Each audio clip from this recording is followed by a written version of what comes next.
What a life, eh, freak? 1 minute you're playing 21 and horse on the courts in Harlem, and the next moment you're in the showroom, configuring the gunmetal and graphite exterior of your luxury car and your iPad mini. Oh, I bet you get a crazy crowd when you drive that car around the block in the old neighborhood, huh? Yeah, living the dream. Bad pandemonium. But folks from back around the way are real proud of me. Yeah, I hear you. Local kid makes good. You know, it kind of reminds me of when I took my tech stock public and I rang the New York Stock Exchange bell and my mom's friends called her up and said, "Maggie, is that your son on Bloomberg News this morning ringing the bell?" And my mom says, "Yes, sirree, Bob, it was him."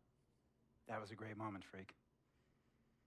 And you know, our lives are like a pearl necklace of great moments, all strung together with the finest silk thread of memories. And we have to be very careful how we cultivate those pearls and we thread that necklace. Does this meeting by any chance have to do with Vic Van Leer?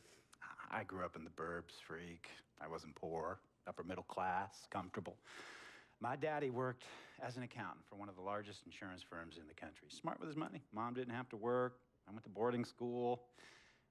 And then my dad died of a heart attack when I was a freshman at MIT. I was a movie geek, wanted to be a civil engineer, but I made my fortune by becoming a hybrid of both those interests. My dad didn't want me to be an accountant. Oh, listen to this. My best friend was a guy named Isidore. Yeah, we called him Izzy. He was one of the smartest human beings I have ever met in my life. I mean, Izzy was taking second-year college calculus courses as a high school sophomore, right? Straight-A student, full ride to MIT. Izzy had the world at his fingertips. But he was always looking for trouble, and trouble found him. He ran with the wrong crowd. And when we got to MIT, he got this great job working for a financial consulting firm in Boston. But every weekend, he would fly to Vegas. You see, Izzy had a system for counting cards in Vegas that had the big casinos on the Strip. Oh, stymied. He would come back to MIT with suitcases filled with $200,000 in cold cash. What? Yeah. So your man Izzy was getting hit off like that? Like a fat rat in a cheddar cheese factory, freak. Okay, so what happened to this dude Izzy, because he's dope? No, not dope. Dead. After he'd been missing for 3 weeks, the Nevada State Police never found hide nor hair of Isidore. And our friendship took a hit when he asked me to hang out with him in Vegas, and I said I wouldn't do it because I knew he was on a dark and twisted path in his life. And yes, he was my dude. But no way was I gonna throw my life away trying to show my loyalty to a guy who really and truly didn't understand what loyalty was all about. So this meeting is about Vic. Correctamente. Okay, well, sir, Vic isn't Izzy. And why's that, freak? Well, for one thing, you and your dead friend Izzy didn't grow up poor. Me and Vic grew up in a neighborhood where we had to look over our shoulder every 2 seconds to make sure nobody was going to walk up on us and rob us. True. Izzy and I did not grow up in the hood. But we, like you, thankfully grew up in a 2-parent household. But even that wasn't enough for Izzy. He wasn't satisfied. He was always looking for a 5-alarm fire when he already had the warmth and comfort of a loving family. This is not about class warfare, freak. This is about the consequences of making bad choices and risking it all when you feel like you have nothing to lose. Vic is like a brother to me, sir. But you shouldn't be Brother Vic's keeper, freak. Would a brother go looking for trouble and put your career and your livelihood at risk by getting into fights at nightclubs and seedy after-hour joints and then scream to the media, "Yeah, it's all good, I'm an FOF, friendo freak. It's all misunderstanding. Y'all be haters, don't hate my game." I don't think a brother would do that to someone they really cared about, but a guy who looked at you like a meal ticket would. No. See, you don't understand Vic. Really? I don't understand. No.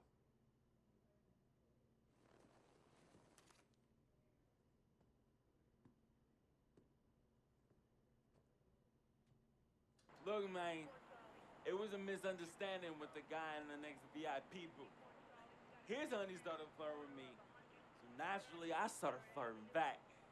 Next thing I know, Captain Cornball's off my grill piece beefing. Next thing he know, he got a two-piece and a biscuit on his left eye. Hey, I don't know who hit him. And it damn sure wasn't me. Hey, Captain Cornball's mad because I'm an FOF, friend of freak. Hey, but check this out, though. He needs to train that hottie before he leave the house, though. Yo, he's hot as ain't loyal, man. What's there to understand? Are you freaking blind? You know, I just want to know, how much did you pay your lawyers to make all this go away? Almost 100,000. Excuse me, son, I'm sorry, I couldn't hear you. I said I paid almost $100,000. Exactly. And if you keep riding shotgun with Vic, you're gonna go broke. Quick, fast, and in a hurry. Look, Vic is my friend, and I grew up with him. How many times I gotta tell you, sir? Freak, this is not a request. I am not asking you to do this. I am telling you to do this. And the first order of business is that Mr. Vic Van Leer is banned from traveling with you on the road. Vic is banned from the locker room. And Vic is banned from this arena. And if I catch this guy, Vic, in or anywhere near the facilities, Mr. Vic Van Leer will be arrested for trespassing. Are you serious, sir? Brother, I'm as serious as cancer. We all know that can be deadly. You know, when me and Vic were kids, playing summer tournaments at the Dome, we always imagined making it to the pros, right? And after the crowds left, just a street light was on the court, like 11:30, 12 midnight, even 1 in the morning sometimes. We used to practice player introductions, running on the court, giving dap, high-fiving the teammates. Vic, he would act as an announcer. You know, he would introduce me, announce my name on the loudspeaker, and the Jumbotron would flash my image like a little guy dressed in long shorts and a jersey. And now, fresh off his 3-game, 62-point scoring streak, the youngest player to ever do so in NBA history, Frequency Vibrations.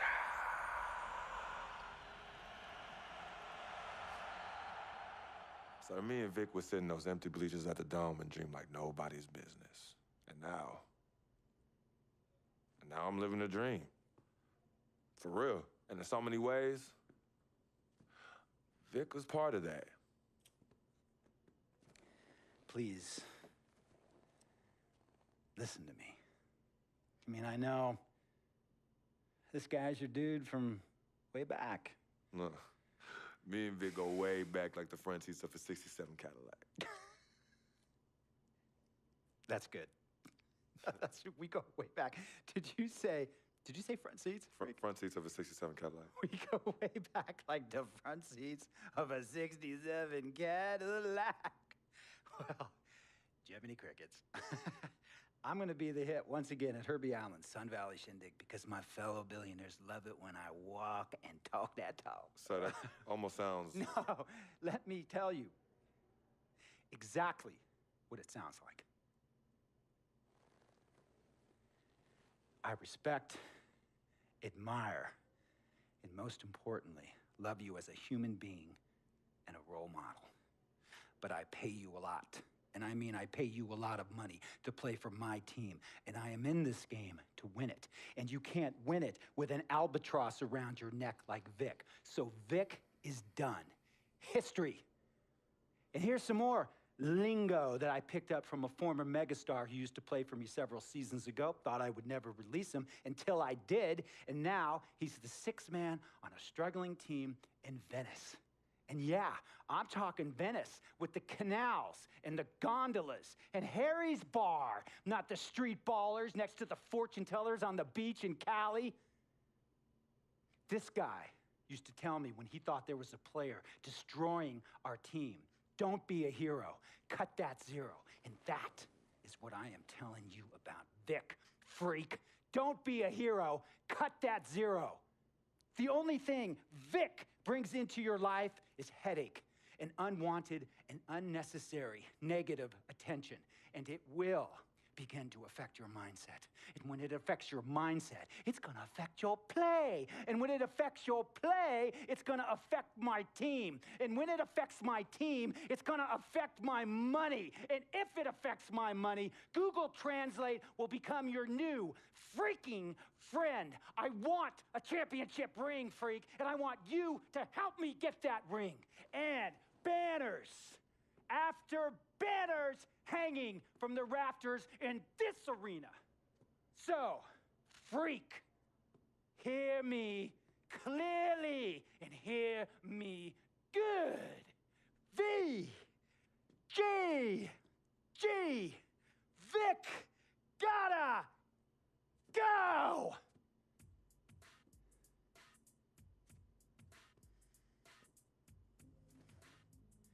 Handle your business.